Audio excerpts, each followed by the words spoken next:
നാട്ടുക വിഷന്റെ news at 7 വാർത്തകളിലേക്ക് ഏവർക്കും സ്വാഗതം. പ്രധാന വാർത്തകൾ ചുരുക്കത്തിൽ. കരിമ്പുഴയിൽ പാറക്കടവിൽ അപകടത്തിൽപ്പെട്ട കോളേജ് വിദ്യാർത്ഥിനി മരിച്ചു. കരിമ്പുഴ പാറക്കടവിൽ വീണ വിദ്യാർത്ഥിനി മരിച്ചു. പൊമ്പ്ര കല്യാണ മണ്ഡപത്തിന് സമീപം താളിക്കാട്ടിൽ അൻവറിന്റെ മകൾ ദിൽഷാനയാണ് മരിച്ചത്. 18 വയസ്സായിരുന്നു. നജാത്ത് കോളേജിൽ 1ാം വർഷ വിദ്യാർത്ഥിനിയാണ്.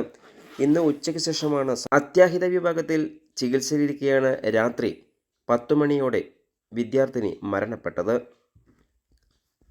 പോലീസ് മേൽ നടപടികൾ സ്വീകരിച്ചു.